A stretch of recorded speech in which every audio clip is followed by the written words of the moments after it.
Welcome, true believers, to Talkumentary, a show where we watch documentaries and then get together and talk about them. Excelsior! Welcome back, true believers. When we last saw Earth's mightiest heroes, the Avengers, they were locked in battle against Dr. Doom and his vast Doombot armies. Now only two remain standing against the Latverian monarch. Iron Man and Thor are all that stands between Earth and the end of Season 1 of Talkumentary. Let us join them in their final battle.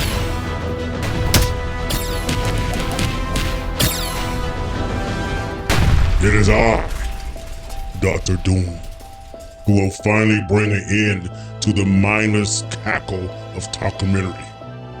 The end of the season is inevitable. The only thing that will remain is Doom. Are we going to talk all night, or are we going to fight? I'm late for a dinner date, and the three-piece suit under this armor was important. You better not make me wrinkle it. Stark, I grow weary of this banter. By Odin's beard, we must stop this tin demon once and for all. We shall send this foul beast to Valhalla, or my name is not Thor, God of Thunder. Have at thee!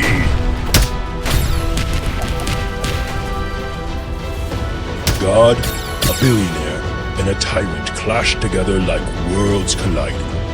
When suddenly, from over the horizon, the faint sound of intro music can be heard, growing louder and more powerful each second. Doom looks up, and the breath under his mask catches in a way that can only be described as fear. No, that's impossible. It can't be. That's right, Dr. Dump Truck. It's another episode of Talkumentary. I knew it.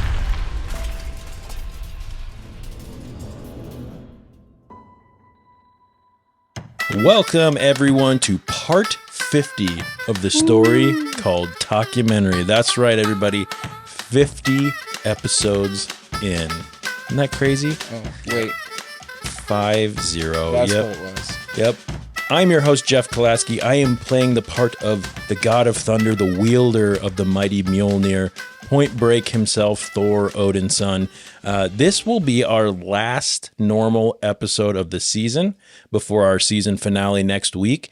So we're going to take a little break between some episodes and all that.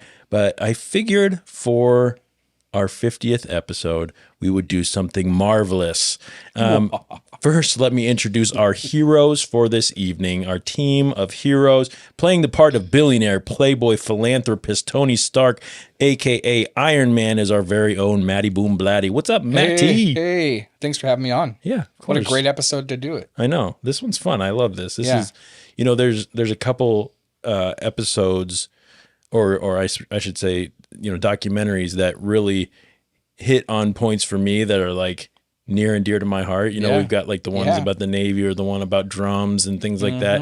And like you can probably hear it in my voice come out like this is something that means something to Jeff. Like this is probably going to be one of those things, and we'll get into that. But anyway, sitting next to Mr. Stark over there, it takes a king to play the part of the King of Latveria, the dastardly Dr. Doom, ladies and gentlemen, King James himself. What's up, James? What's up? Hey. Doom. Let's get your best villain laugh. Nice. That was Not pretty bad. good. You got one, Matt? Villain laugh? Yeah, let's just hear it. Yeah, you don't want to get ridiculous when we got. It's Christmas time, so. That sounds like Santa Claus out there, don't you? Yeah. Or like, Yep, the high pitch one, Anyway, let's get a few things out of the way, shall we? Go rate and review our podcast on your favorite podcast streaming services. Let us know what you think of our show. If you want to connect to our crew, look for @Talkumentary Podcast on Instagram, Facebook, and YouTube, or shoot us an email at info.talkumentary@gmail.com. Shameless plug here. If you can see this, let's see. Can't really. Butterfly Bakery. If you are in the Lincoln, Nebraska area, go see our friends at Butterfly Bakery. Thank you. Or if you're in Omaha, visit Anderson's Convenience Market. Okay. This is Jeff's gas station right down the street. not actually his, but Yeah, it's it'd where be- they had coffee. If it was mine. Yeah. Yeah. Anyway. Yeah. I have no endorsements. This week for our 50th episode, we took a topic, like I said, very near and dear to my heart. We looked into the world of Marvel Comics, more specifically into one of the men who put Marvel Comics on the map by creating some of the most iconic characters, writing some of the most memorable storylines, and serving as the face of Marvel Comics for decades, none other than Stan the Man Lee. We watched a 1 hour and 26-minute documentary released in 2023 titled Stan Lee. Here is the trailer. Boom, boom, boom. Ladies and gentlemen, that's a camera wrap on the creator of Iron Man, Mr. Stan Lee. Hi, I'm Stan Lee, editor of the Marvel Comics group of superhero comic magazines.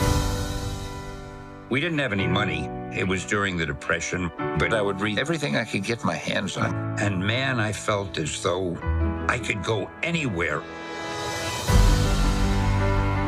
What I tried to do was write the kind of stories I would want to read. Our superheroes are the kind of people that you or I would be if we had a superpower. It's really a religious crusade, I like to think. Stan was always an upbeat person. I never saw him angry. There are so many bad things in the world that if you can entertain somebody for a while, it's a good thing. If you really want to change things and make them better, you've got to plunge in. Stan Lee is legendary. The legend, the man, the myth, the legend. What do you guys okay? So a little bit of history on me before we go any further.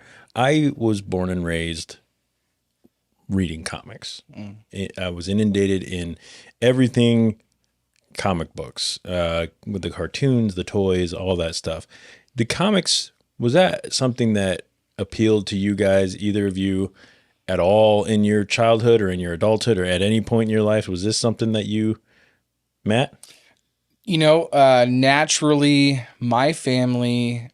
So I was raised right in between comics and modern TV, like actual good TV. I mean, not that the old stuff wasn't good, but if you've seen old programming and new programming, there's a huge difference. But no, so comics was not ever my thing. I didn't grow up with it, but I was very familiar with the stories of Marvel and Stan Did you ever get into it? Like, does the MCU, does that appeal to you at all? Like the movies and things like that? Yeah, heck yeah. You know, everybody wishes they had a superpower. Yeah. So I mean, you can relate in one way or another. Sure. So yeah, I mean, James, how about you, man? Comics play any part in your life? Yep. Comics. In fact, comics, me and my sister, she passed away not too long ago. Sorry. Me and her used to have challenges all the time. Who can have the longest keychain? I got like 3 feet as far as I got. She got further than me. And then it was comic books. I got a stack. As a matter of fact, I just got my stack back. I've been missing for like almost 15 years. Yeah. And I just got my stack of comics back and everything. And Nice. I went over them like, oh yeah, there they go. Cool. I was going through them. I like, then you want to read them, you know, because they just bring life to something. You can leave this world and just go into the world with comics. Exactly. It's almost like my animations I like to watch. Yeah, like anime or cartoon Yeah. type of thing. Yeah. Love comics. Yep. To me, it's always been, and I'll get into it a little more, I think, but, you know, the comics have always been something, it's like you're reading, but you're also watching a cartoon. You know, it's like you're getting to see some of the things, which, you know, part of what I love about reading is that you get to create those worlds in your own head. But part of what I love about comics is these characters and these situations become, kind of a thing of legend where everyone's seeing the same thing when they see, you're really, if I talk to you about, a book that we read, a fantasy novel or something, we both probably have a different image of what the main character looks like. Right. But if the three of us read the new Spider-Man comic, we're all in the same place. Yeah, This is a shared experience with everyone who reads it, which I think is really cool. Yep. This documentary was directed by David Gleb, produced by Jason Sturman, David Gleb, and Brian McGinn. This film was a Supper Club and Marvel Studios production, distributed and streamed on Disney+. Stan Lee scores a fresh 81% on Rotten Tomatoes tomato meter with 43 reviews and an audience score of 83% with over 100 ratings. Here's a few of the reviews.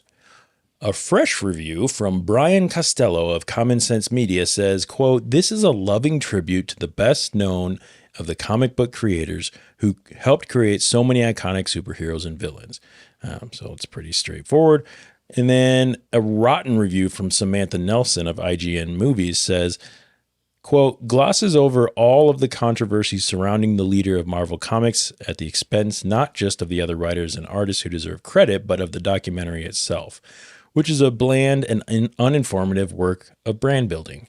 So, I didn't dislike this documentary. The subject matter, I'm a big fan of, as we've said, but I do agree with the fact that this was very much a brand building documentary.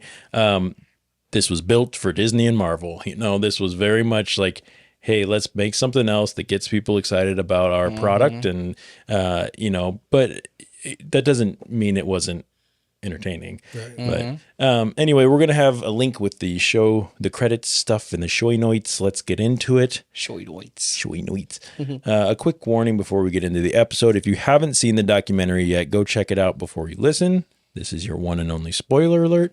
But there's really nothing to be spoiled in this one. So hang out with us for a while, but still go check it out. If you're a fan of comics, you're a fan of Stan Lee or anything, or just a fan of us, we appreciate you being here. So let's talk about why we chose to watch Stan Lee this week. I chose this one, clearly. Plain and simple, huge fan of Marvel Comics. I have been my entire life for as long as I can remember. My dad is who got me into it. Into comic books as a whole. When I was young, he introduced me to many of the characters and action figures and cartoons and things like that. And then I spent a lot of time going to comic stores for my whole, my mom's got stories of, just wanting to pull her hair out because I would just be in these comic book stores going through the boxes, trying to find the right ones and, and this, and just perusing all the different things and being excited about the different characters and wanting to, which story, because I didn't have all the money in the world. I only had a couple bucks. So which ones can I buy? I don't want to buy, the Marvel comics all the time because they're more expensive. So, you buy some of the other ones. And, but anyway, the stories, the characters, they just, enthralled me. And I loved all the different comic book brands. I was a fan of DC, of Image, of Dark Horse Comics, whatever I could get my hands on. But my favorite were always Marvel. And in the documentary, well, before I go into that, James, did you have favorite brand of comics, or did you care? Were you just give me anything with a flashy storyline and some cool whatever and some big old boobies drawn in and the women all was fine though, and everyone they were like models. That's the joy of being a grown man sitting in a room drawing comic books is you can make all of the assets as defined as you want. Right. and what's good about it, they were only defined. They weren't overdone. Well, okay. Some of the storylines there was some that were pretty okay. But yeah, anyway. Well, yeah, I was Marvel and also I was DC. Yeah. Because DC is phenomenal too. Those are the two big ones. Those are the big ones. Those are the powerhouses. Yeah, for sure. Image, Dark Horse, things like that. Don't forget Underdog, but that's a whole different comic. So in the documentary, they talk about what set Marvel apart from the other companies. Specifically, DC is what they talked about. The only other one they talked about. And from the beginning of Marvel, it was the relatability of the characters. So you're seeing stories about real people. Now, over time, DC kind of went that way as well. They started to kind of bring in some real issues and problems, but Marvel's been doing it from the beginning. And, the whole question was, what happens to me, whoever's reading, if all of a sudden I'm given, or I'm born with, or I'm dealing with superpowers, right? And there's always been also a sense of inclusion in Marvel Comics. So they were one of the first to showcase powerful women, black superheroes, disabled superheroes. And so, it wasn't all just whitewashed, which for the longest time, that's the only heroes that were shown in comics and things like that. It reminded me a little bit of when we watched, the three of us actually, when we watched Won't You Be My Neighbor, about Fred Rogers. Oh, yeah. And we talked about how he would challenge the way we treated each other, whether it's people of different races or disabilities or genders. And that's sort of what Marvel did in a way. They challenged what a hero looks like, Right. They created heroes, like I said, that women, people of color, people with disabilities, and gave them real stories. And I always loved that, even as a little kid. Let's see. Had either of you seen or heard of this documentary before we watched it for our show? No, this is my first time hearing about it and watching it. Matt, how about you, man? I could have swore that I've seen this documentary, but I can't recall when. Yeah. But as I was watching it, I could recall some scenes. Maybe I was just having a case of deja vu. I don't know. Could be. Maybe that's your superpower. I have had deja vu quite vividly and regularly. Not recently, but go check out our episode on Glitch in the Matrix, where we have Mr. Alex Michalik here to talk about that. So check that out if you want a little more information on deja vu and things like that. Yeah. Anyway, so this documentary took us through the decades. I'm going to go through some details here. I've got basically, I think what I'll do is I'll go through, I'll give a bunch of details about Stan Lee's life, and then we'll just get into talking about some of the heroes, some of the stuff like that, because that's more interesting to me, honestly, than Stan Lee himself. Oh. So that's all right. This is my signal to. Well, his audio's still going, so Okay. I'll be talking here for a few minutes, so we'll just it'll catch up. Okay. This documentary took us through the decades of Stanley Martin Lieberman, aka Stan Lee's life. His starting as a young boy who loved to read, growing up in the Great Depression, watching his father struggle to keep and find work, making a vow to himself that he would never. That he would do whatever he could to make sure he never fell into the same hard times. He started as an errand boy for a trouser company, which was kind of interesting in the late 30s. Then he moved into his uncle's publishing company as an errand boy. Eventually, as a young teenager, he started working for Timely Comics, who was kind of the predecessor, eventually turning into Marvel. He was employed. At Timely Comics, Joe Simon, Jack Kirby were there at the time, who were big names in comics as well. Stan was running around filling inkwells, driving Jack Kirby crazy. I thought that was kind of funny. He's a kid. And, Timely Comics was responsible for titles like The Human Torch, The Submariner, both of whom are still very active characters in the Marvel Universe. A little different than how they were at the very beginning, but... the Destroyer, the Angel, and of course, none other than the Nazi bashing patriotic all-American Captain America, who, is iconic now. And, anyway, Stan got his first shot at writing with the Captain America, with something called Captain America Foils the Traitor's Revenge. It's crazy looking back on that and going, so his first writing attempt, he wasn't even a writer. He was just an errand boy. His first attempt at writing was in a Captain America book. So WW2 hits, right? Stan volunteers for the military. And because he has experience in like story writing and things, by the time he joins the military, they actually pull him from like going to well, he was active duty, but he actually goes and starts creating training videos and training manuals for the army, which was kind of crazy. Yeah. And then after the war, he gets out unscathed, and he goes back to the comic book world, and Timely Comics changes its name to Atlas. And at this point, they were putting out whatever was popular. They were putting out Westerns and romance. Following the trends. Yeah, whatever was trendy at the time.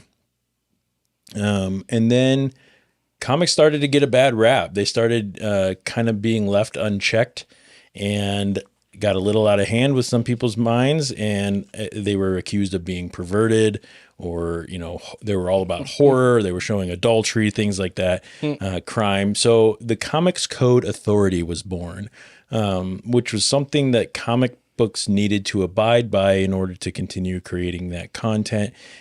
It was kind of a way, kind of like the what do they call it? The FDA and all that for food and whatever. It's just an entertainment, a way to keep a check on entertainment, because if these are going into the hands of all these kids, what are we doing?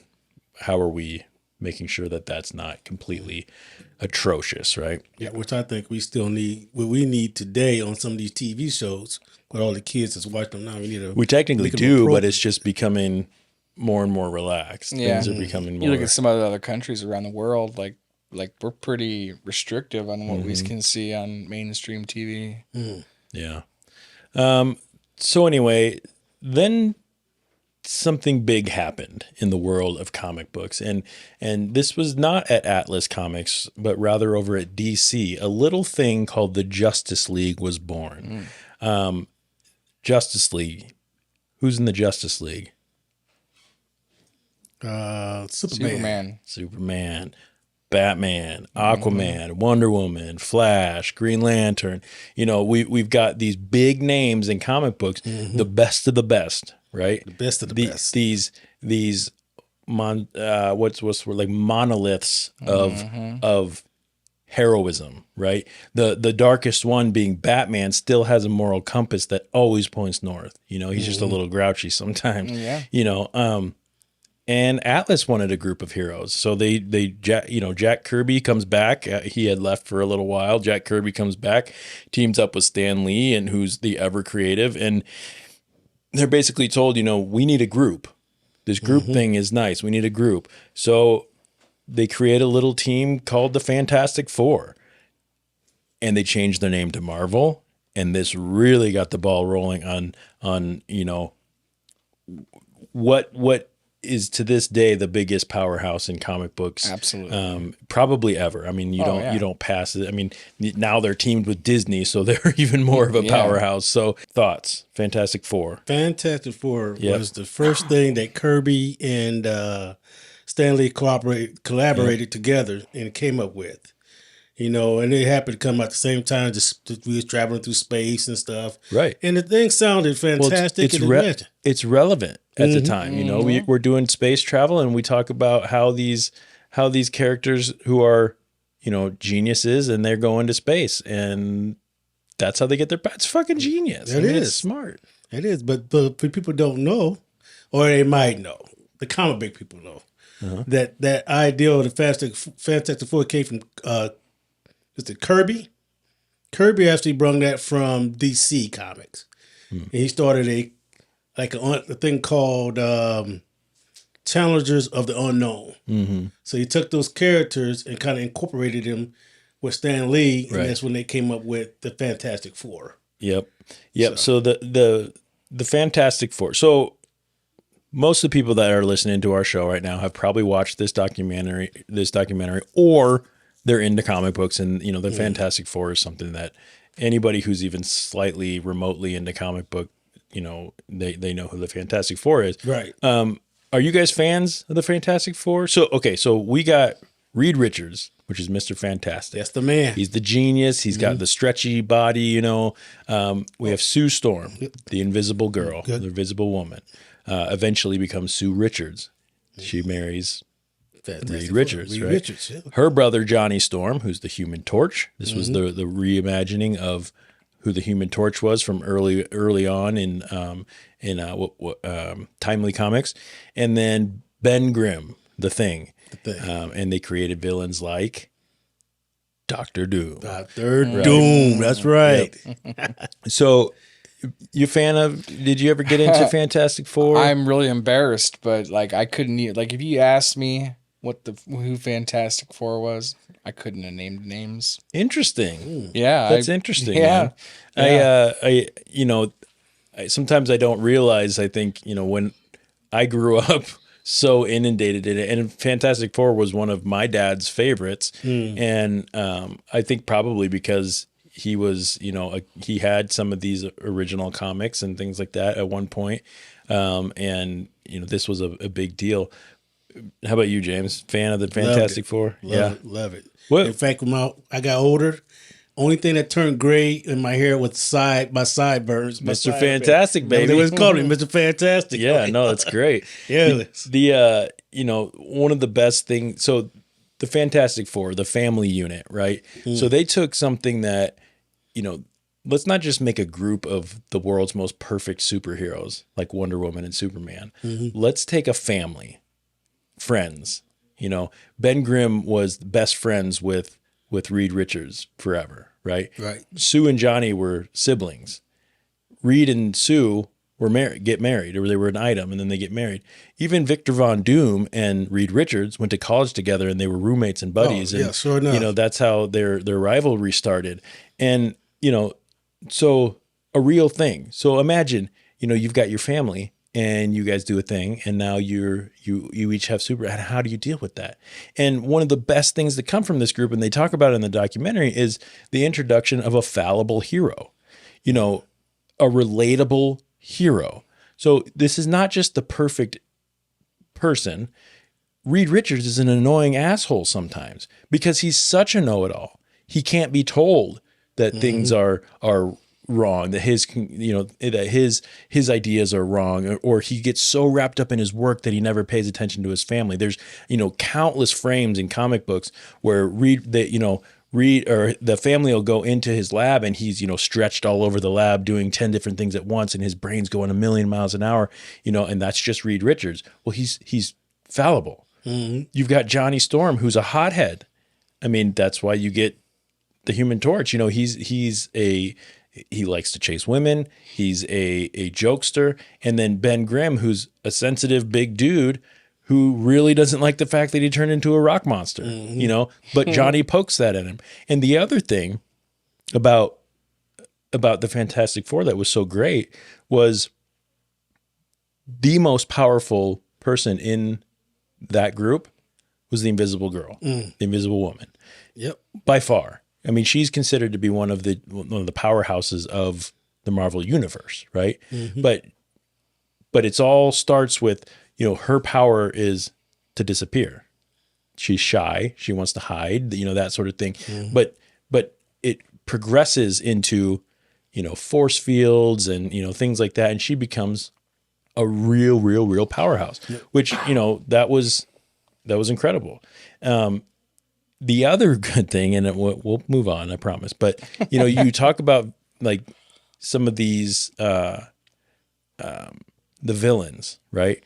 Marvel didn't just make a villain for the sake of being a villain. I want to take over the world. Sure, they had some of those, but most of the time the villains were relatable. Right. They were villainous for reasons that you could say, yeah, that would make me upset too. Whether their family died, whether they, you've got like the Lizard, for example, from Spider-Man, who lost his arm and he just worked really hard to try to regrowing his limbs, and it got to him, or the death in the family, or unfairness from something, or a hero did something that left them in the mud, and then so it's not I'm good for the sake of being good. It's not I'm evil for the sake of being evil. It's these are the circumstances that brought us to here, and we happen to be endowed with some kind of a ability, or even if their ability is just their smarts or their martial arts abilities or things like that. Bringing all those things in, real people, real problems, real issues, and creating this world out of it. It's incredible to me. Right. And I really love that. Right. And I really like the Fantastic Four because when they went through those cosmic rays, and I don't know how other people look at it, but the way I look at it when I was a kid, I thought that each of those personality traits Oh yeah. came out as their hero. Oh, for sure. That could As their power. read, Yeah. like you said, his mind's a scientist. He's all over the place. So he had to be stretching all over the place. Well, and he was stretched thin all the time. All the time. He's always working so I hard. didn't think of it like that. I love it. Yeah. I love it, man. Soothed she Yep. was always wanted to shy away. The gentle one. The gentle one and the hothead. But the one who holds the family together. Right. And the one that protects them through everything when they get to go. He put the shield over them. Exactly. Oh, Man. I love it. I can It's see it so again. I good. can see it now. It's so good. And the movie did it justice. Wow. If you watch, I thought it did justice. You didn't like it? Oh, okay. No. No. But yeah. So anyway, that was a great one. Yeah. Yep. Okay. So how about another one that Stan Lee created? So, okay. So as I mentioned before, I'm more interested in talking about the characters and all that than I am really about Stan Lee. And guess what? This is our show. So we're going to do what we want to do. We're gonna do what we want to do. But we will kind of use it as a template for what we're going to talk about. Let's talk about the Incredible Hulk. The Incredible Hulk. Yeah. Talk about him all day long. Incredible All right, Hulk. go, Matt. What do you love? Do you like the Incredible Hulk? The character arc, that sort of thing? Yeah, I mean, the Hulk, he smashes the shit out of everything when he's pissed off. And when you get pissed off or mad, you want to smash some shit. Absolutely. Yep. So you've got a mild-mannered scientist, Bruce Banner. Yep. Right. Yep. And just through his, whatever of his scientific gamma radiation, research and things like that, he ends up becoming a monster. Right. Well, once again, who's the powerhouse in DC? Right. We've got Superman, the unbeatable. The unbeatable, basically perfect hero, right? Right. Well, there is no Next to Captain America, of course, but go ahead. well, that's a different world, and but the thing, yeah. So we could get into that if you wanted to, but the muscle in the Avengers, the real muscle in the Avengers, is an almost uncontrollable monster. That is constantly fighting inside with the reasonable side. Yeah. So you've got Bruce Banner, who is afraid to do anything. He's a twerpy little scientist, basically. And then you've got the Incredible Hulk that will rip through literally everything. And if that's not a play on what we have going on, especially people who maybe deal with some anger issues and anger management things, like, if I let this Hulk out, people could get hurt. But sometimes it's not super helpful to be so reserved either, that you can't get anything done. You can't progress. You can't challenge yourself because you're so afraid of what happens next. I do find it interesting that the Hulk still has the ability to do right. Even when when he's transformed. You have good reason. Yep. Yeah, and there's a lot of people out there that could talk about this more than I could too, but I don't claim to know every run of every comic ever done, but there's so many iterations of the Hulk and the Hulk story and all that. And that's part of what's fun is, there are certain versions of the Hulk where Bruce Banner has no control. He is a monster. He is a just raging, and there, as far as I know, there has never been a recorded limit to the Hulk's strength, because the madder Hulk gets, the stronger he gets. Right. So, which is insane. It's so cool to think about. Like, and you've got that, but it's the inner battle. But it's the Jekyll and Hyde. And that's how Stan Lee talked about coming up with him, was loving Jekyll and Hyde, and the fact that there's such an imperfect being that is the muscle of this group, right? You don't have to be perfect. You don't have to be infallible. You don't have to do everything right. You make mistakes, but you can still be a hero. You can still be noble. You can still be trusted and relied upon, and you can still make a difference. And to me, that's what kids or adults alike get out of things like comic books. Right.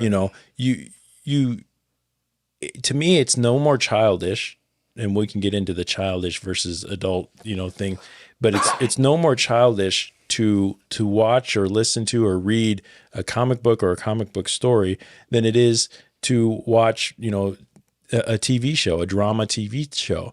It's really no different because you're taking certain morals from it. You're taking, you're putting yourself in these stories. And if nothing else, and Stan said it best in this, if the world's a bad place sometimes, and if we can entertain people for a little while, that's a good thing. Yep. James, you said it. If you're sitting there reading a comic book and all of a sudden, you're Mr. Fantastic in your head, and I can see you as a little kid running around pretending like you've got superpowers.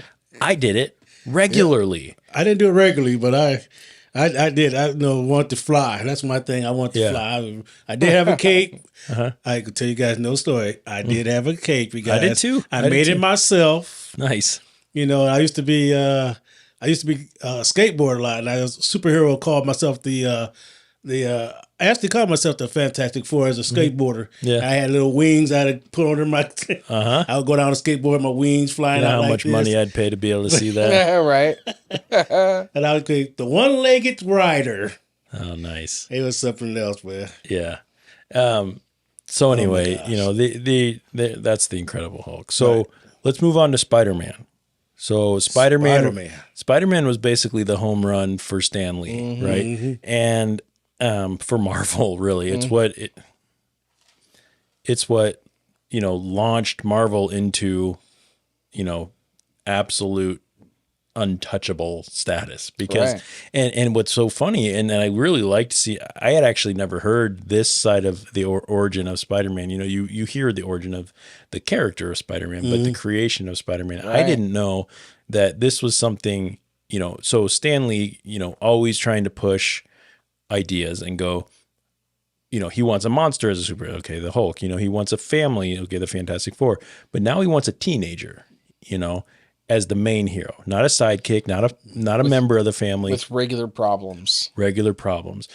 He's being bullied. He's got girl problems. He has to work a job. He's got to work. Yeah, and he's got to pay rent. How the hell those are things that DC wasn't. Right. Yeah. The death of his uncle, and he's got an elderly aunt that he's, his parents aren't around, that sort of thing. Like, those are relatable things for a lot of kids, so you're reading this and all of a sudden, as a teenager or a kid reading this, you go, oh my gosh. And, his thing was, let's see what happens if we give a normal teenager, arguably the most versatile and powerful superpowers of all of them, and then have them contend with being a teenager at the same time, and feeling responsible for certain things. When the classic story of Uncle Ben going and getting, mugged, and the Spider-Man had the chance to stop the guy that killed Uncle Ben, and he decided not to. He thought it was kind of below him. And then after that, he regrets it for the rest of his life because he's going, I let this, and now he's realizing I do have a response, the classic line, with great power comes great responsibility. Yes. And, love that line. Yeah. And it's really, powerful, and so I thought it was interesting. So Stan pitches Spider-Man. Martin Goodman, the publisher, he denies him. He said, no, teenagers are sidekicks. We're not doing this. And Stan is like, okay, well, he decides to put him in this short run comic that they were actually going to get rid of.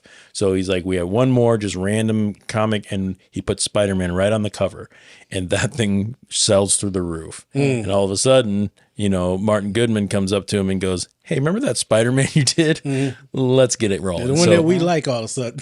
Yeah, the one that we came up with. Yeah, that's funny. Yeah. Remember that one we liked so much? Like, no, you son of a bitch. Right. Yep. And the legend of Spider-Man is then born, and the stories just continue from there. And it's about not expecting your heroes to be perfect. It's about, they're humans who are fallible, and they mess up. And just like we all do, Anything else about Spider-Man we want to talk about?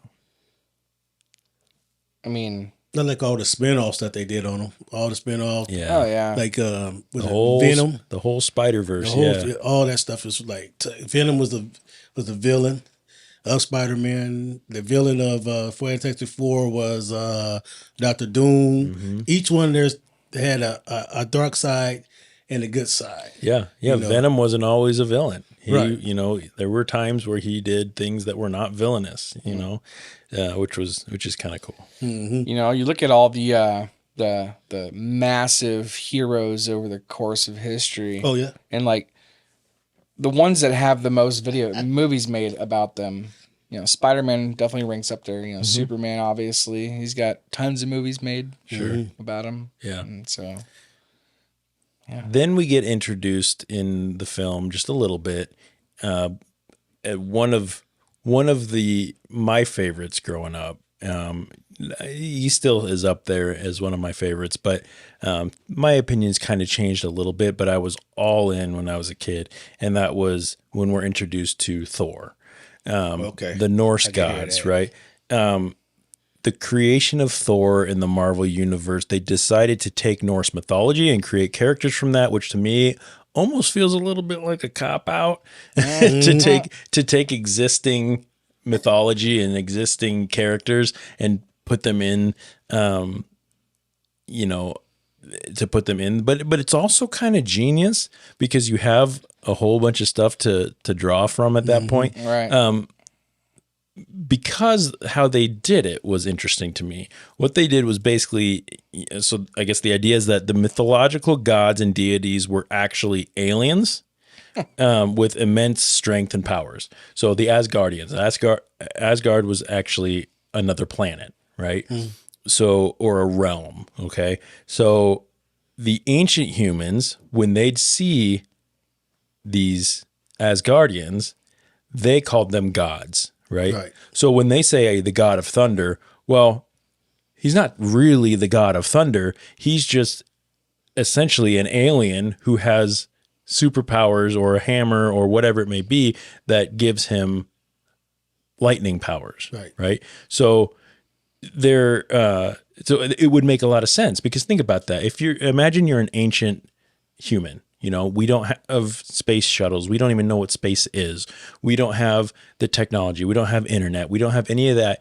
And you see some being crash down from the sky wielding a hammer and lightning's coming out of it, right? Well, he says his name is Thor, and now he's your Norse god of thunder, right? And whatever. And all these other, you know, you've got Balder, you've got Lady Sif, you've got Odin, you've got Freya, you've got Hela, you've got Loki, you've got all these other, you know, characters that come from Norse mythology that they are able to put in and sort of take it to, this isn't so much a using of or a stealing of material, it's saying, the ancient people were just believed them to be gods, but they were actually essentially aliens. To me, that's actually kind of genius. I mean, it makes total sense. Yeah. I know they had a lot of variations of Thor too.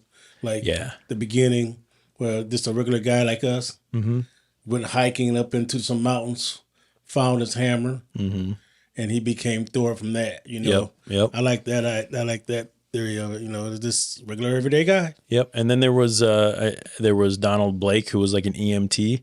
So, and he could like call upon the power of Thor, and you know, you could kind of switch back and forth between human and Thor and whatever. So like Shazam. Yeah, exactly. Just like Shazam. Yeah. Which is DC. Yep. I love this comic stuff. Yeah, me too. And let's see. So you bring once you bring in the mythological to a comic book world, there's so many different stories you can go to, and this is Thor, who you know comes from a mythological realm. This fantastical, huge. You know, everyone's beautiful. Everyone's is strong. Everyone, you know, we're dealing with ice giants and fantastic battles and the Rainbow Bridge. Don't forget the ladies now. Yeah, and all sounds that marvelous. Right. Nice.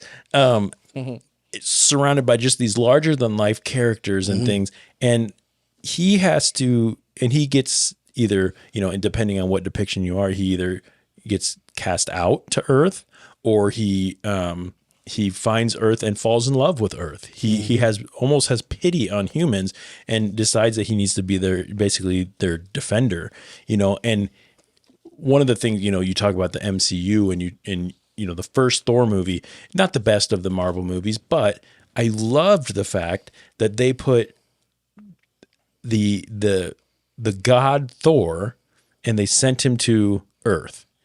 And how different that would be. My favorite part's when he's walking around the town and he drinks the cup of coffee and he's like, I like this beverage, I'll have another. And he smashes the mug on the ground. And they're like, what are you doing? He's like, I enjoy this drink. I'll have another. Right.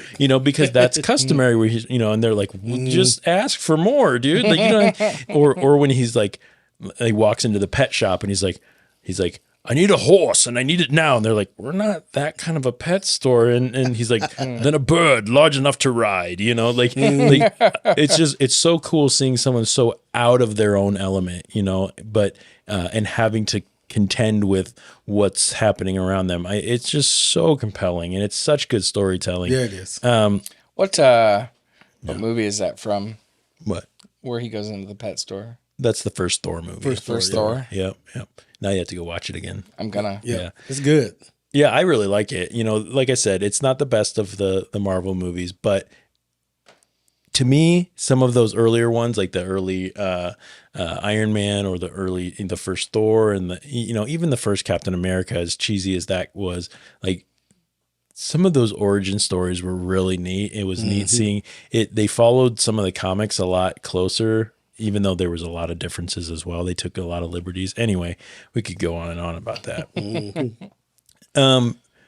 Then Marvel kind of started doing something that, DC had done some of with Justice League, but they really started to overlap their titles. Right. Which was huge. So they started to, starting to play with the idea that all of these titles took place in the same universe, right? And from time to time, heroes and villains from one title would cross paths with heroes and villains from another. So some of my favorite comics, whether it's Avengers or, where it's full thing or if it's just a crossover, is when you get two heroes from two beloved stories and all of a sudden they're working together on something. Right. Marvel does that so well. Yep. You'll be reading a Daredevil series and all of a sudden something, he's in Hell's Kitchen and in Brooklyn or in New York, Spider-Man has to come to Hell's Kitchen. Right. So they team up and it's just, these two incredible heroes doing whatever they need to do together for a few episodes before they go on. It's just the best, man. Right. And I mean, I almost get goosebumps thinking about it because I remember going and getting the next issue and being like, they'll do the teasers at the end where you go to that last page and you'll see you'll just see a little bit of like Spider-Man's web and it'll be like on the next issue. It's like, oh man, like you gotta wait till the next issue comes. Yeah. I was so good. I had my money ready. Did they release the issues on schedule or was it just when they got them? Yeah, pretty much every time. Sometimes it's weekly, sometimes it's monthly. Kind of just depends on what you're. Yeah. And back in my time, you had to be the first one there because somebody else was going to get your.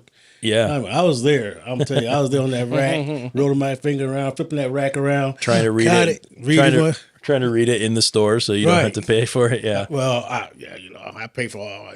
Yeah. Especially was what was it? Daredevil was a good one. I love Daredevil. Daredevil was a good one. Let me see. I'm trying to think of. I had a lot of them on DC and them. Yeah. But my favorite one, like I like all of them, but it was Black Bolt. Black Bolt, yeah. In the Inhumans. I like that one because King Black I could Bolt. identify. Yeah. Hold on. Stop for a second. How the hell do you identify with Black Bolt? Well, okay, now it ain't the black thing, you guys. No, I know that because here's the thing, Matt. Have you ever heard of Black Bolt? He's a little. No. I'm sorry. He's a little bit more of an. Oh my goodness! I knew you coming He's a little more of an obscure character, like not quite as well known as some of the the Spider-Mans, Iron Mans, things like that. Right. So, Black Bolt has a voice that can destroy worlds. Really? Okay. Yep. Just his A voice. single whisper emits a charge that can like level mountains. How do you relate to that? Exactly my point. These guys, I tell He's you, a silent superhero. a silent super. That's not you. The thing that is not just Black Bolt. It's this whole crew. In the Inhumans, It's the name of the Inhumans. I mean, it's like when you grow up, like when I grew up, sometimes you don't consider yourself as being part of the human race. So I kind of like this said, the Inhumans, I could get with that, you know. Sure. So And that's how it was. And that was a big reason for the creation of the X-Men of mutant kind. Right. Because that was Marvel's way, and Stan Lee was a big part of that. Was how do we deal with when people feel like outcasts? You know, so they created this mutation. You can't help it. You're born with it, right? They didn't give it a race. They didn't give it a gender, anything like that. They just it's a made up mutation, right? So they weren't singling out like any of that, but they were saying there's this fictitious race of essentially humans, but they're mutants. They call them mutants, and all the things that you would have to go through, you know, humanity shunning you, and how do you deal with that, you know? And at the same time, you've been given these. Sometimes, you know, and the cool thing about the mutants is that not all of the powers are super glamorous. Right. You know, that's where sometimes you got the Hulk, where that's not a real glamorous power, but at the same time, you also have insane amounts of strength. You know, there are certain mutants that have kind of disgusting powers. You know, they have kind of, you know, things that you're going, I wouldn't want that ever, you know, and, yeah, so what you're talking about with the Inhumans were outcasts that lived actually on the moon, on the dark side of the moon, and I'm glad you remember all this because this coming back to me. It's been a while. yeah, Clearly, Jeff was a reader growing up. It's very very clear. clear. When you say it, I'm like, oh yeah, that's right, they were. Yeah, they got kicked off. And Black Bolt was the king of the Inhumans, and but again, like you're a king who has to rule without saying a word. That's an interesting dichotomy, right? Or an interesting thing, right? Yep. Like you can't even grunt. I couldn't even. Right. Yeah, that's a it's hell of tough. that's a hell of a superpower. Right. Well, and then the if any of this is super boring, we can cut it out. But no, this is cool. You know, the different thing about the Inhumans too is they're not born with their superpowers.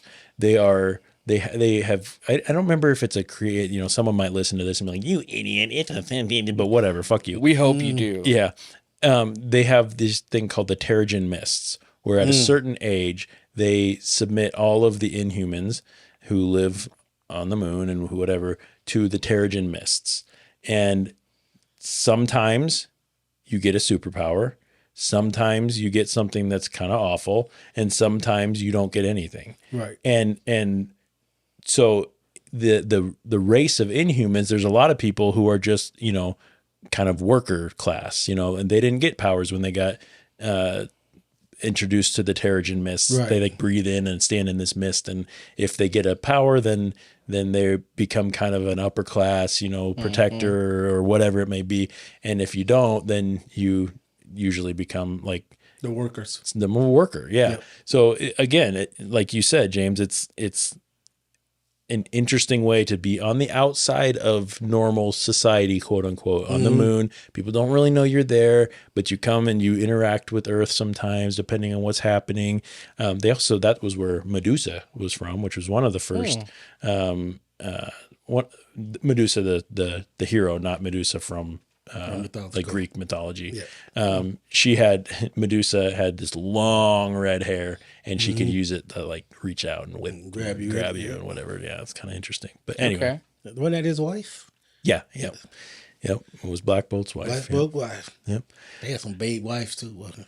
Oh yeah, I mean, like you said, there wasn't a bad looking one. There was not a bad looking one there.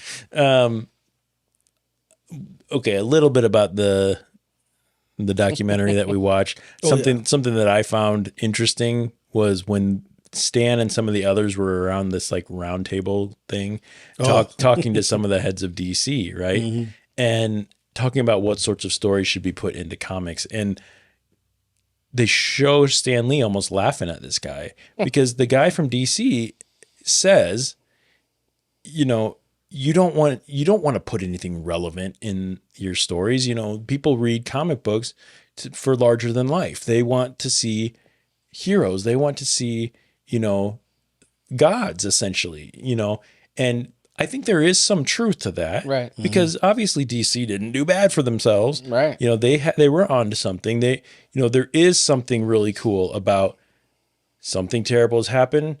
Here he comes, Superman, you know, and he's faster than a speeding bullet. And he's perfect. You know, he's able to, when he shows up, you know that things are okay. There's something comforting about that. There's something, you know, cool to think like, I want to be like Superman.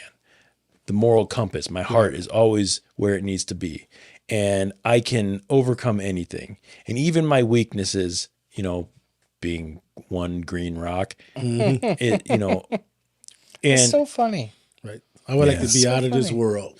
Right. That's you know, so there is something to be said about that. But I would argue, and Stan Lee at that, you know, he sort of laughs at the guy as almost if to say, you clearly have no idea what people want to read. Right. Because what's more important, and I would agree with this, is seeing myself in these characters. Right. I can never be Superman. But maybe I could be Daredevil. Maybe I could be Spider-Man. Right. Maybe, you know, you look at characters, even anti-heroes like Ghost Rider or the Punisher or something like that, and you're going, well, the Punisher lost his family in a horrible, you know, murder. Well, he decides anyone who has anything to do with this criminal underworld deserves to die. Right. That's my man too. And I don't care about being heroic. I want to punish. Well, talk about anybody who's ever felt grief, who's ever felt loss and wanted to go, I just want to go pull the trigger. Right? That's a scary thought. That is a scary thought. But he also has morals in some, you know, he does have to put himself in check sometimes. And then you get things like the Daredevil and Punisher mix up where Daredevil is very altruistic, very, you know, he's no nonsense. He'll kick your ass, but he's not going to kill you. Not on purpose anyway. And the Punisher's like, you're fucking wasting your time. Right. These scumbags deserve to die. There's drama. There's storyline. Yeah. There's interesting character arcs. There's interesting battles and things like that. You know, it's incredible. I mean, there is so much human element. Yes. Yes. And when you pepper in a little bit of the fantasy with it, you know, but especially when you get into some of those more city type characters where like the Punisher and Daredevil and whatnot, you're going into Punisher doesn't have any superpowers, but he's a military mastermind, basically. You know, he's a weapons expert. He's special ops, you know, so he is a killing machine. Right. Daredevil, he has powers, but they're not his fighting ability. He's just a skilled acrobat, one of the best. I mean, they even put him up against Spider-Man in a lot of his acrobatics. You know, I mean, obviously he has, well, not maybe it's not obvious, but he has his, you know, his enhanced hearing, which and rest of his senses, which help him to basically see, even though he is a disabled person. He's blind. So you're not familiar with Daredevil? I am, but it's been a minute. Okay. Yeah. So I honestly, I don't watch many shows like this very often. So these are comic books, my friend. Well, I know the world of comic books, but like the big ones, Spider-Man, Superman, you know, all the huge ones, Sure. Hulk, you know, X-Men. So you're listening to this going, this is interesting to you? Okay. This is interesting. Yeah, no, I'm totally into it. I just never took the time to. Yeah. It surprises me, man. For some reason, I would take you as someone who would have geeked out about this sort of stuff. I was a geek, but about a lot of other things. Fair enough. Fair enough. Like I said, like when growing up, you know, I was right in between generations of computerization and electronics, as opposed to, you know, a lot of people older than me, you know, they read comic books because that was the entertainment that was available. Yeah, and so that what are was you trying to say? I'm trying to. You're only a couple years older than me, but I believe you're well seasoned. Yeah, well, I appreciate that. I'm a couple years older too. Yeah. You know, there was a couple times in this, you know, when I was making my notes that I went back to our Mr. Rogers thing, because here's another thing that Mr. Rogers talked about in when things happen in the world. So we talked about relevancy, right? Yeah. You don't want to put anything relevant in your comic books. Well, yes, you do, first of all. And second of all, Mr. Rogers, he would, when something would happen in the world, he would immediately get on TV and address it with puppets or whatever it may be, right? Yeah. Well, and a lot of times the Marvel Comics would sort of do the same thing. We were going through a very racist time in our history, right? And then we're introduced to Black Panther, right? So he's not just shown in the way that many black characters are. They don't just take a black guy and put him next, you know, they, not to give them all the credit, because they did do that sometimes. They did like the Falcon, right? He ended up kind of being Captain America's sort of right-hand man. He was kind of a supporting character. Eventually he gets his arc. He becomes Captain America. And, I've seen that. Know, but, the first black hero was, Black Panther. Power Man. Well, Black Panther came first, though.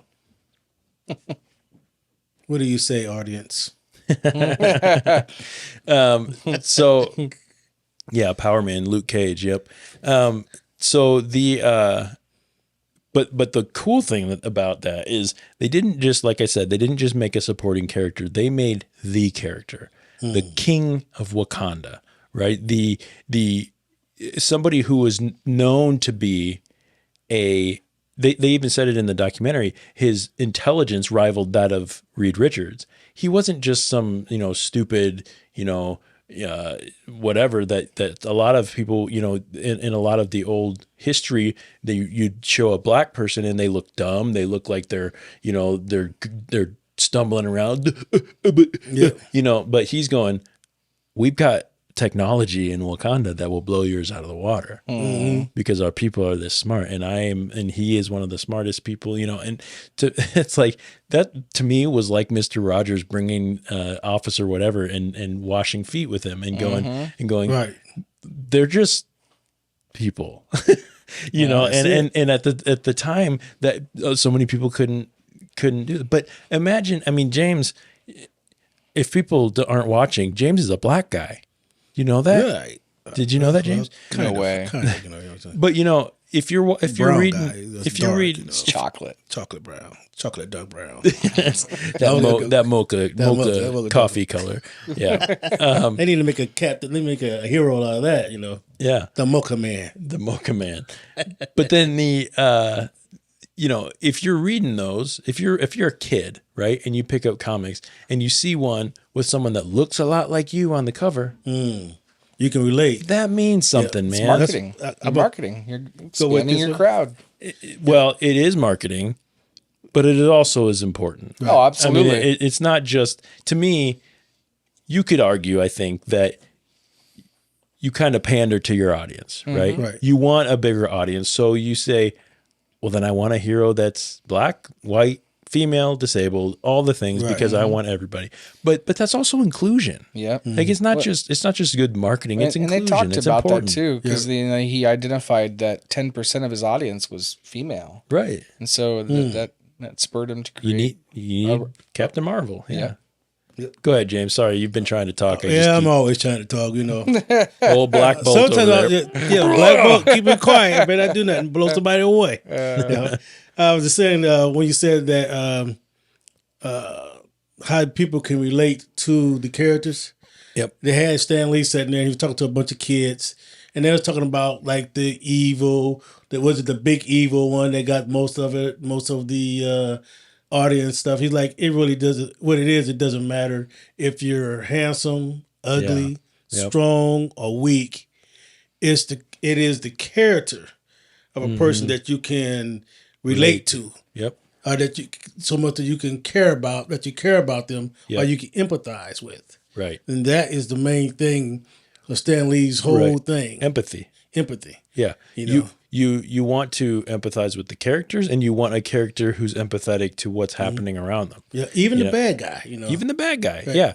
Yep, exactly. When you can see why a person is doing what they're doing. There is something interesting about a villain that just wants to watch the world burn. They talk about the Joker, obviously that's DC as well, but just being a maniacal lunatic, right?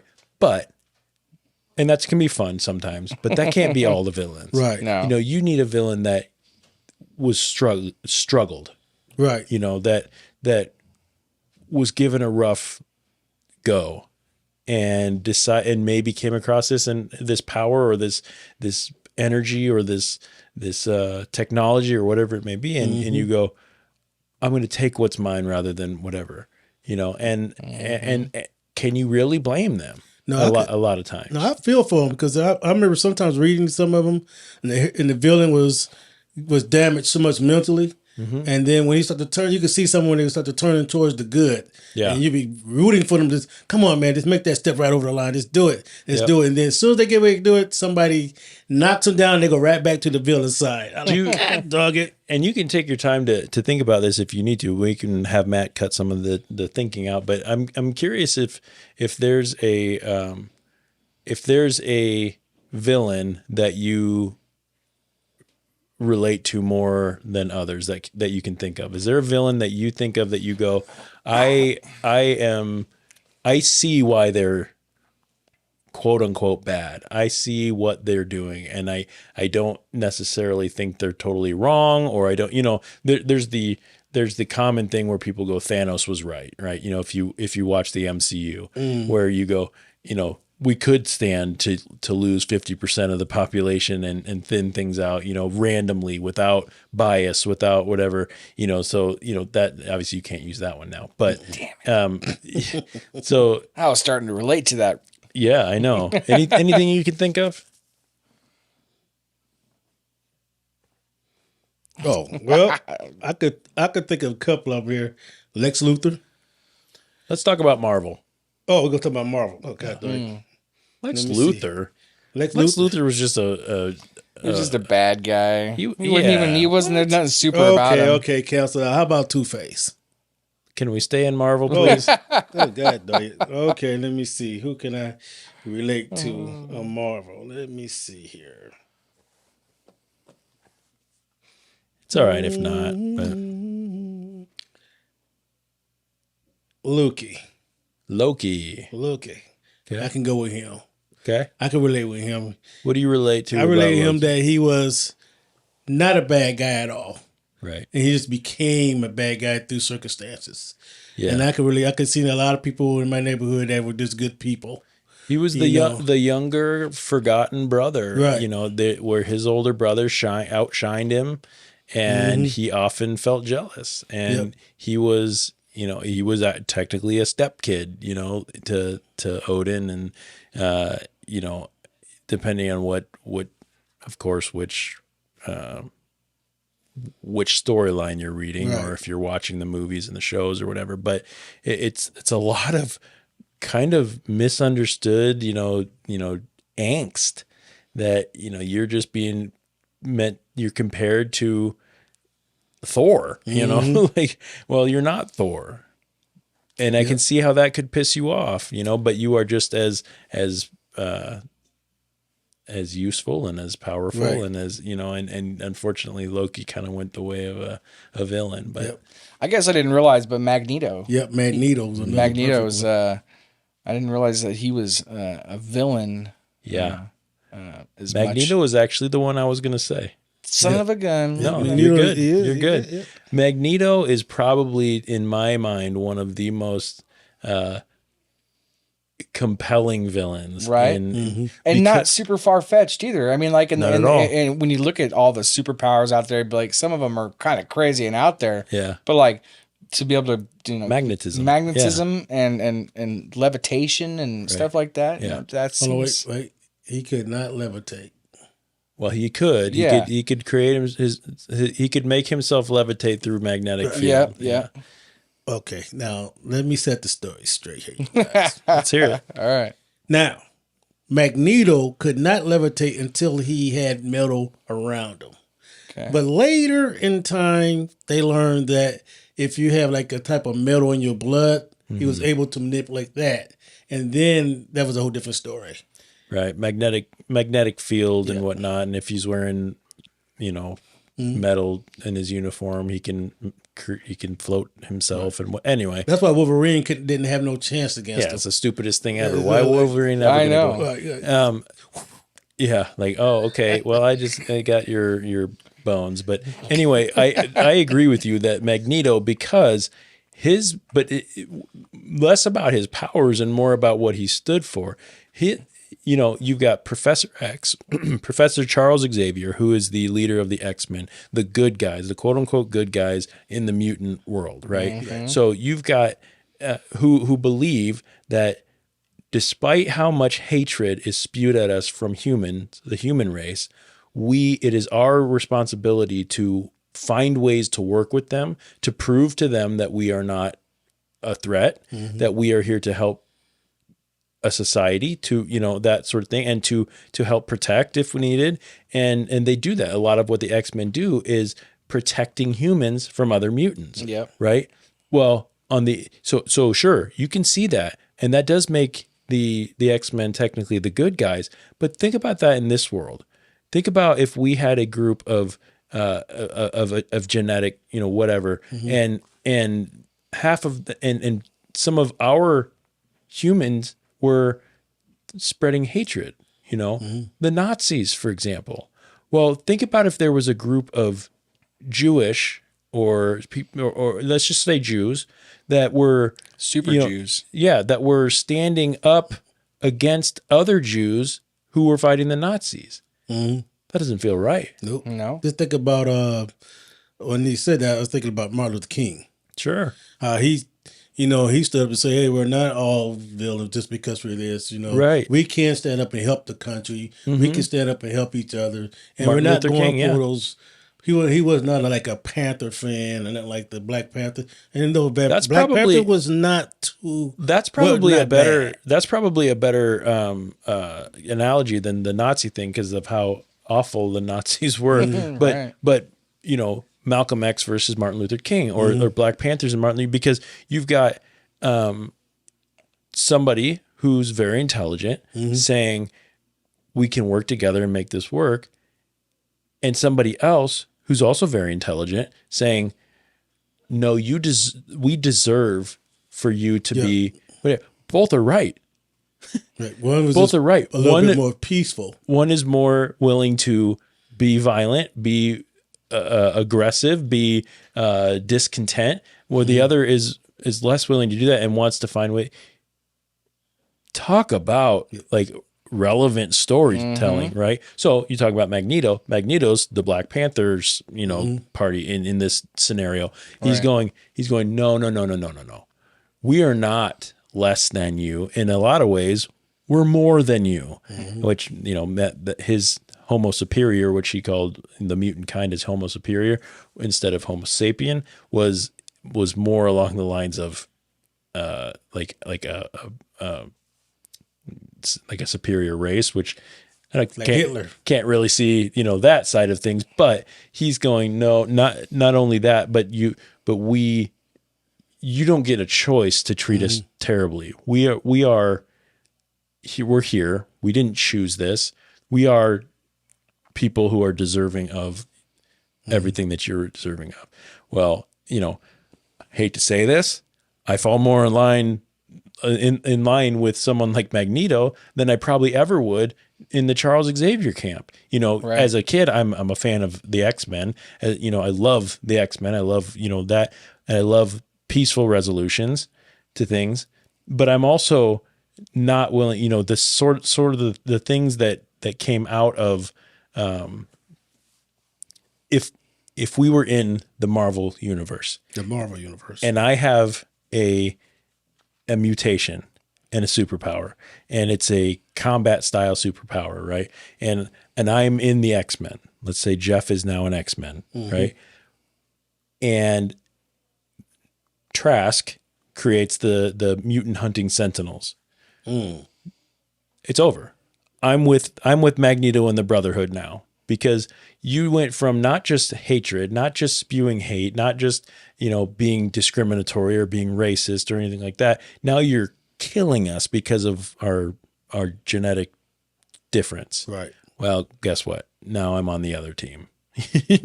So I don't know. It's just, but those are the things that, I've always loved to think about when it comes to these worlds. And I think that's what makes them so beautiful. I think that's what Stan Lee and Jack Kirby and all of them, what they created is so beautiful, because they're so complex stories. And I don't think a lot of people realize it. A lot of people, when they think about comic books, they think about the old Superman comics, where it was bad guy wants to be bad for bad, destroys city, good guy, stop doing that. I'm good for being good. Punch, he's in jail. All is good. Things are great. That's cheesy, That is cheesy. And not to say that as a kid I didn't like that sort of stuff from time to time, but it's more complex than that. You're talking about real issues, real human issues. And the difference is you just add in some fantasy. Yeah. Well, who's not guilty of liking some fantastical stuff in their entertainment? Anytime you can take something normal and make it extraordinary, but still keep the normal in there. Yeah. Right. Kind of like me. Exactly. I was normal, now I'm extraordinary. Exactly. That's what I'm talking about. Yep. So anyway, let's see. Oh, okay. We got some controversy. They touched on it a little bit. I think they glossed over some of the controversy between Stan Lee and the other guys.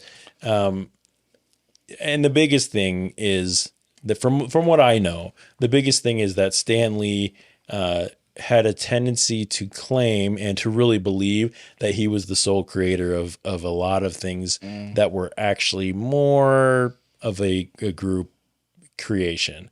And he touted it loudly and often. He was the person who wanted to go out and talk about Marvel Comics. And he loved to say, I created Spider-Man. I created the Incredible Hulk. I created Iron Man. And well, he wasn't too far from the truth on that. Wasn't too far from the truth, no. So, but he wasn't by himself. Right. Well, the artist just made it up.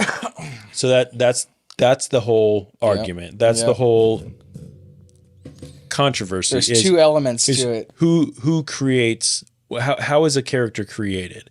Because who is the creator of the character? The person who thinks it up, or the person who brings it to life, right? Yeah. So I'm of a mind that it's a joint effort, but if you don't have the idea, you don't have anything. However, if you don't have the drawing and the actual comic, part of what made these so good was the first issues. The first issue of Spider-Man, would have been nothing if it was just the thought of a guy who had spider powers. It took the creation of the costume and the all of that to make it what it is. So that's correct. Being just as important. So the fact for anyone to say, so Stan Lee loved to go out and give credit to Jack Kirby and Steve Ditko and say, these guys were very talented and very, whatever. But it was always like their talent. It was my idea, my creation that they brought to life, which isn't necessarily untrue. But when you say who created Spider-Man, really, I don't think there's the right answer to that. There really isn't. It's a group effort. I still stand on Stan Lee. What made it big? What made it big took both of them. Yeah, because that's what the comic was about. You needed to be able to visualize the words that Stan Lee was creating. So yeah, if you could argue the same point, would it be? You can't have one without the other. Right? For it to get as big as it did, because what if you had a picture and no words to tell your story? But you got Stan Lee's words. Go ahead, James. Well, I think Stan Lee, the whole thing, I'm just sitting here and I see a spider on the wall. I mean, I seen a fly on the walls. What if a man, a spider, what if a man could just do that? Right. And he thinks of it. And it's his design, his thoughts. You know, he could patent It wasn't that. his design, it was his His idea. thoughts. His idea.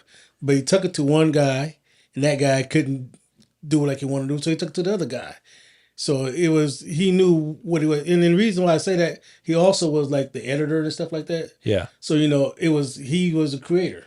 Yeah. And it wasn't for him slipping that in there. I definitely tend to agree with that. And you know, you had mentioned like what is a character that, you know, you look at something like Harry Potter, for example. It was a book before it was a movie. And was Harry Potter not Harry Potter until the movies came out? Well, it very much was. Oh yeah. Right. You know, and that it was an image that was in your head. Now, obviously, context is a little different because in a novel type book, you have the ability to give descriptors on what people look like, what a character sounds like, what, you know, that sort of thing. Whereas in a comic book, it's very reliant on the illustrations, which, you know, that's part of the joy of comic books. And it is very much a joint effort in the creation of these characters. But I tend to agree more, I think, with James, where was Jack Kirby, was Steve Ditko, you know, just as important? Yes, because they made it the iconic thing that it is. But who is the creator of was the person who had the idea, and like you said, was picky about who drew it, and wanting to have a certain look for it. You know, that'd be like me having an idea for a song and going and finding somebody to play the guitar on my song, and finding someone to record my song, and finding, you know, a drummer to fill in for my song, and then saying that song was created by these guys that I chose. Right. No, it wasn't. Right. This is my song. Yeah. Right. It was just they were participating in creating my song. Do I love them for what they brought to my song? Absolutely. My song wouldn't be as good if I didn't have that guy playing guitar. Perfect. My song wouldn't be as good if that person wasn't recording it, but it is still my song. My photograph wouldn't turn out as good if the developer that was developing my photograph Sucked. Yeah, Sucked. exactly. Perfect example of that is Dolly Parton and Whitney Houston. Dolly Parton sung that song. Whitney Houston brought it to life, and that song became even more famous. Right. And Dolly Parton was like, I was glad I let her sing that song. Right. You know, it was nothing, you know. Right. And, you know, both Yeah. of them, you know. And I think everyone involved in these could do with a little bit more humility. I mean, I don't think that Stanley was probably right in how he touted it, but it is what it is. You know, he should be proud of that. Yeah. But, so toward the end, and we've probably gone way over. I don't give a shit, honestly, but it's the 50th episode, guys. It is the 50th episode. After all the decades of pushing out new characters, challenging the status quo, and the thing that's crazy too is most of those characters are all. Oh, can I rewind just a little bit? Oops. One of the things that actually bothers me a little bit about what Stanley was saying with regard to who created what is Stanley claims Thor as the Marvel universe knows them. Obviously, he doesn't claim to have created the mythology behind Thor, but as the Marvel universe knows it. But Jack Kirby had been drawing Thor and bringing Thor into things before that. So I'm a little bit like, maybe you should maybe pick and choose which ones you take credit for. But anyway, so anyway, let's go forward. I did have a wow moment in this. Go ahead. My wow moment was, now check this out. I like, That's wow. I like, wow. This dude was the editor and he was the story writer. And At he like paid, 16 or 17 years right, old, too. That age. And then when he got to a point to, if I need a new car, I just write a story and pay myself for it. Right. I like, love it. Man, could you just do your own work and pay yourself for what you want? I write 3 stories, I could get the rent done. I mean, wow. Right. I like, wow. I like that. If I could just make up something and just pay myself for it. Be nice, wouldn't it? It would be nice. Yep. America. I was struck. I'm struck by, the fact that we almost are in a world where in Marvel comics and a lot of comics, you don't get a lot of new characters.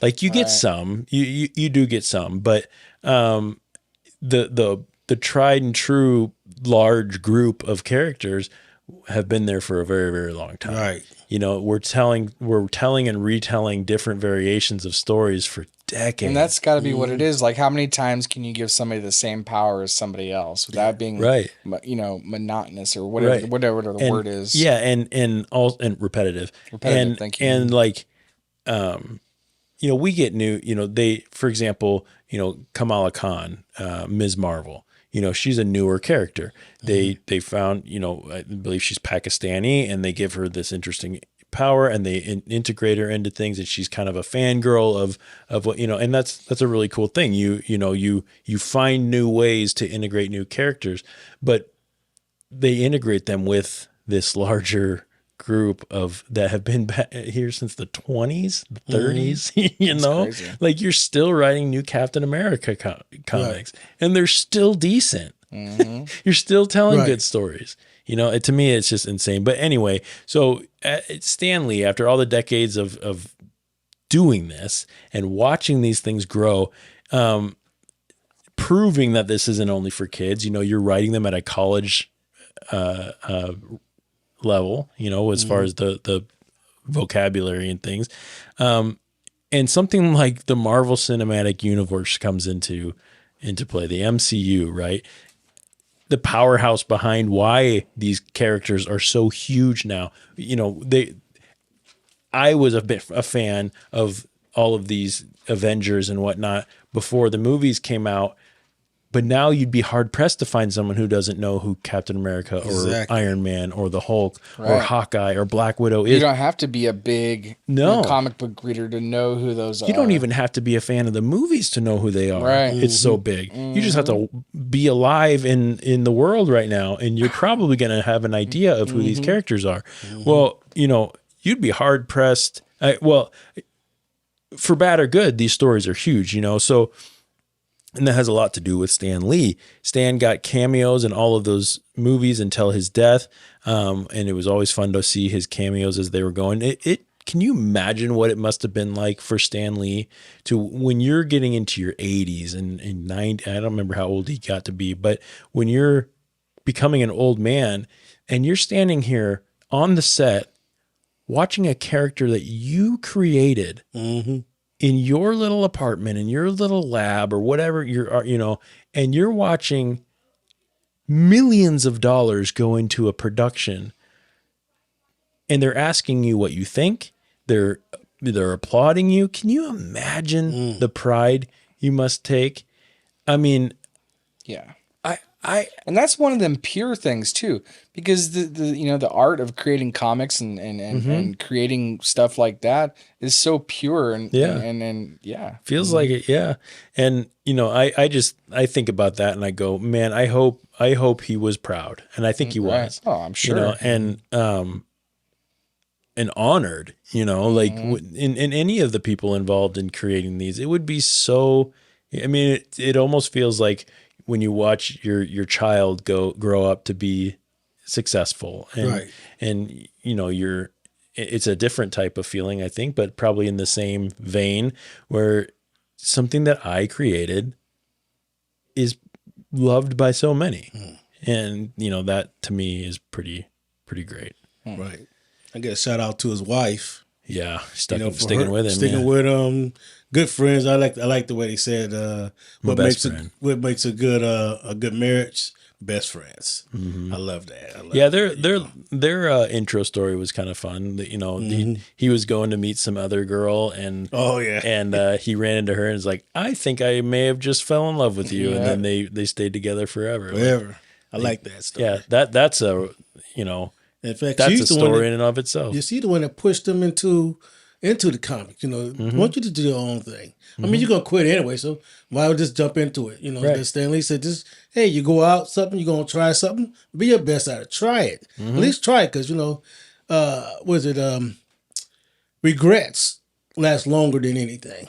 Mm-hmm. You know, you're gonna always think back what I should have done, what I shouldn't have done, if I should have did it. You know, go out and try it. Yep. You know, you're gonna fail. Fails make heroes. Yep. You know. Matt, Yeah. how'd you feel when credits roll, man? Yeah, man. I mean, I was pretty surprised because obviously I didn't grow up reading comic books, so you know some of this. Obviously. Obviously, I didn't because I haven't talked like I knew anything about it. It's all good. So, you know, the credits roll. I learned a lot of new things about Stanley and his backstory, and you know, and how he came about his fame, and you know, so it was good. It was neat to learn those things about such a massive legend in that storytelling. James, how about you, man? Credits roll. Credits roll. I want to see more. Okay. I actually, if they would have just did clips of the comic books as in live action, Yeah. I would have loved that part too. You know. Yeah. I went through the whole thing. I just like it. And then go ahead. Yeah. I went and got the old comic books after watching it. Got my comic books out, started looking at them. I got the first edition of the Human Fly. I'm not familiar with that. The Human Fly. Nobody knows too much about it. He wore a cape and anything. I got the first edition of that. Interesting. I got the new change of Aquaman when he switched his uniform from the green and orange to like camouflage to go with the ocean. I got that. I like wow. I think about my sister. I know it's something else. Yeah. You know, my dad had some this is the story he's told me. He had some first runs of like Daredevil and Fantastic Four, really good old ones. He went and joined the military, and his mom gave him to the special needs kid down the street. Son of a gun. That was money. If you could find the comic from Timely magazine, you know how much that would. I mean, it's big money in there. It's big money in there. Yeah. You know, credits roll for me. You know, I love comics, of course. So it did seem for me like this was very much something made for a Matt as opposed to made for a Jeff, because it was very surface level. It was a scratch the back of Stan Lee's image. It was a I didn't.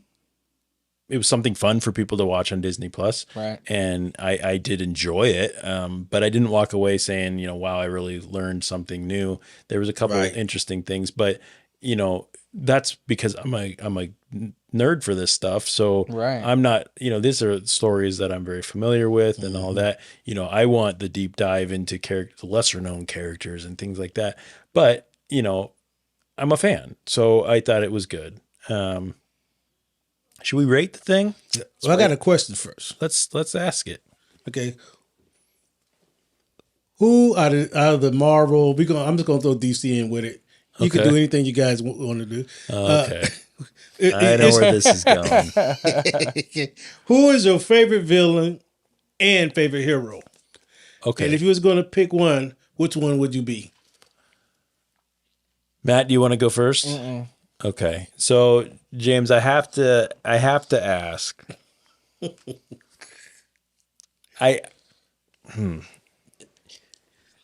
So we'll go with favorites first, not which one would I be. Okay. Favorites are hard for me to choose because I have so many favorites for so many different reasons. Yeah.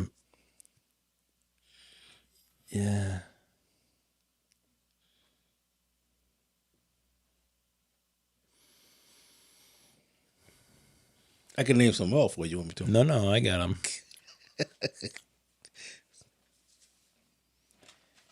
You know, I'll go with the. This is not an all-inclusive answer, and I may, you know, in next minute or two change my mind. But I've always been a big fan of Ghost Rider. I like the idea. I mean, obviously he's a cool image, the skull and the flames and the motorcycle and all that, and kind of almost selling your soul to save the ones you loved, and then being tied to it. You know, it's an interesting concept. I'm a big fan of, you know, I grew up loving Thor. Thor was great. I tend to lean more toward the more subtle characters. So, you know, you look at like a Luke Cage, for example, Power Man. You know, if you don't look any different. You don't, but you have unbreakable skin. To me, that's a superpower that is, what do you call it? It's practical. Mm-hmm. You don't have, laser beams coming out of your eyes. You don't have, so to me, those are more compelling. I love the Daredevils. I love the Fantastic Four, but,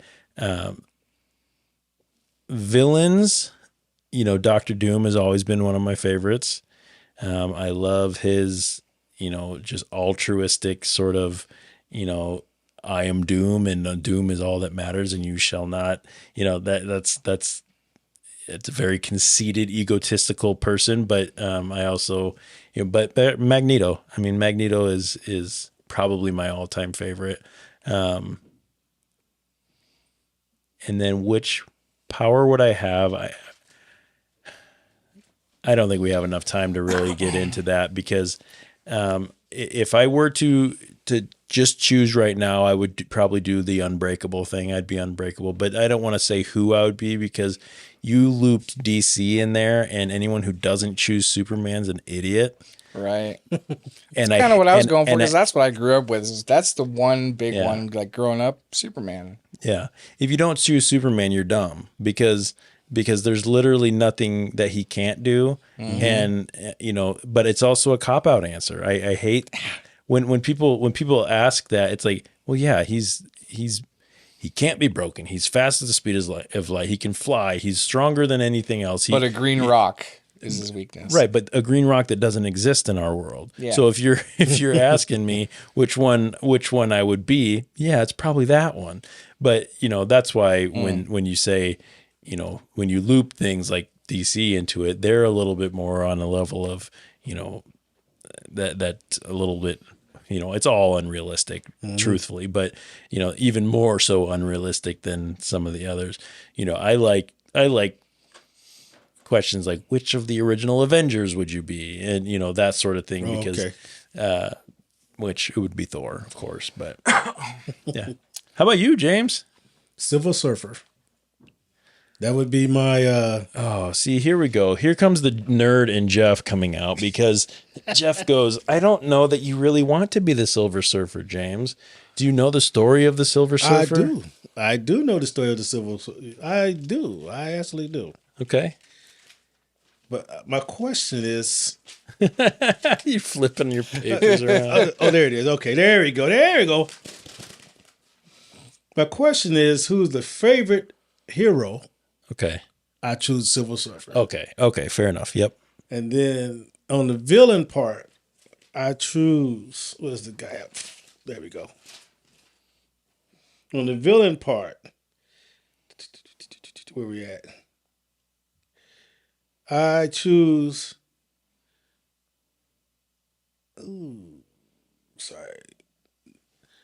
Darkseid. Okay, so you did bring DC into it. Why do you like Darkseid? Well, hold on. I took that back. Not Darkseid. I took that back. I choose on the villain. I choose Red Skull. That's who it was. I know he's a plain everyday dude. No, he's a Nazi. Oh no! Yeah, but he hates everybody. Oh no! He just wants to be ruling everywhere in the world. Matt, how about you, man? Not a fucking Nazi. No. Look, okay, y'all guys need to calm down. Calm down. If anything, it would be Thanos. Then after that, Thanos would be one of the number one villains. If you want to knock it all the way down, because he was stuff. But Silver Surfer, for what he did to try to save lives, the whole planet. Well, he was the Herald of Galactus after his wife trying to save his own people. He became the Herald of Galactus, right. So he had to leave his family for eternity to go and protect his people. And he had a good thought, thought. Uh-huh. He had a good thought to save and take them to only planets that didn't have human lives or he tried lives. Yep. He tried until he forgot. He remembered. Mm-hmm. Such a good guy. If I was going to be one, one, I would be him too. Silver Surfer? Silver Surfer. Dude, he lived an eternity of Servitude. yes, servitude and missing his family, and Yeah, he was far. tormented. If I had to be one, it would not be that. But anyway, you do you, man. I'm gonna do me. So I in my house growing up, there were three main ones, and it was Wolverine. Great. That's a great guy. Yeah. But, well, I mean, an asshole, but he's yeah. an asshole, and I can relate, but Yeah, you can. yeah, I don't know nothing about it. yeah. Spider-Man, Yep. Superman. I mean, I know those are cop-out answers because they're huge No, I names get it, and they're yeah. well known. But I mean, those were the three big names in my house. You can't growing argue up. with how cool it would be to like swing from buildings and like be Yeah. able to stick to walls and Yeah. stuff. That'd be cool. Especially when you're just shooting in the air and you're still flying, you don't know what he caught on. You know, like Yeah. You know, I've always thought, you know, if And he was a true crime fighter. You know, Spider-Man. Oh yeah, yeah. Yeah. And he was the protector of the friendly neighborhood Spider-Man. Was such a cool thing, you know, where you get a lot of or superheroes that are sort of like really aggressive and whatnot. He's like just kind of having fun doing it, even though he takes it seriously. And a lot of them superheroes, you know, they're fighting just villains. You know, Yeah. the friendly neighborhood Spider-Man. I mean, he was, you know, getting Crooks people, and- crooks and stuff. But he also had some of the most iconic villains of Right. all Marvel comics. Right. Let's get into our ratings. Yeah. All right. So finally, we've come to the time where we need to rate this documentary with an official documentary rating. What documentary? We barely talked about it. Each crew member scores the documentary on a scale of 1 to 10 items, with 1 being as bad as Red Skull and 10 being as great as Black Widow's backside. Ooh. And America. the item that was used for scoring changes each week depending on the content of the documentary watched. This week we will be using Excelsiors as the rating item for our documentary. Let's start with Iron Man. Iron Man, how many Excelsiors? I gave it 7 Excelsiors. Yeah.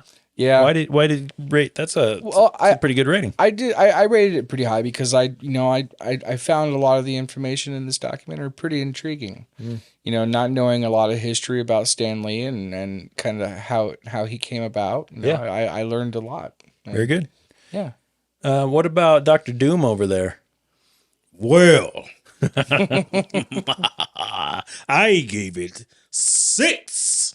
This is what I gave. 6 Excelsior. Excelsior. All right. Why did it just make just over halfway for you, Dr. Doom? Well, Dr. Doom. Victor Von Doom. Dr. Doom knows all. Okay. So as I know all about the Marvel comics, it was nothing really new to me. So I gave it a rating of 6. Is Dr. Doom a vampire? Well, he's from Latveria, He's almost like, he might as well just be the king there. he is the king there. That's what I thought. I didn't need to see it, but you know, I want someone else to say it for me. All right, and then Thor over here gives it 5 Excelsiors. This was, you know, to me, like I said, surface level. I knew most of it, not to, you know, take anything from it. It just, you know, it wasn't great, wasn't bad, but I loved the subject matter. So, but the film itself, 5. So it was fine. Average. The average, after averaging everyone's score, the official documentary rating for Stan Lee is 6 Excelsiors. I want to thank our listeners for tuning in to the 50th episode of Talkumentary, the last normal episode of season 1. We will be back next week for a special season 1 finale that you'll want to check out. It's going to be a little bit different style of an episode. So thanks, Iron Man. Thanks, Dr. Doom over there for hanging out. Matty and King James for being here this evening. As I said at the beginning, rate and review our podcast. Follow us on all the stuff. Next week, join us as we say goodbye to season 1 documentary at a time. On behalf of King James, Matt, Be a good human, and DJ in the booth, and the entire Talkumentary family, I'm your host, Jeff Kolaski. I want to thank you all for listening. I hope you keep your minds open and be kind to each other. Goodbye. Bye, everybody. Helmetless and bleeding, a battered Iron Man is slowly pulled to his feet, assisted by the war-weary god of thunder, Thor. Stark, can you stand? Sure, it's only a few broken ribs, a fractured femur, and a concussion. A normal Thursday night. Victor Von Doom lies on the battlefield, armor dented and motionless. What do you think, Point Break? Did we beat him? Can we get a drink? I believe we did, but let us save the revelry for another time, for I do not believe the fight is over for us this day. From above, a giant spacecraft slowly roars into view. A great beam of light projects from its hull, and appearing out of the fractured beams steps an imposing figure. His eyes scan the battlefield, observing the destruction left behind. Adorning his violet-covered left hand is a golden gauntlet, and on it affixed 6 gleaming gems. I don't know who you are, but we don't want what you're selling. Goodbye. That is the Mad Titan Thanos, and those are the Infinity Stones. Those pathetic attempt to end Talkumentary Season 1 was in vain. I will do what must be done. I am inevitable. No. In one fluid movement of his arm and without hesitation, the Mad Titan Thanos raises his hand and snaps his fingers, thus ending the first season of Talkumentary. Until next time, strangers, keep your minds open and be kind to one another.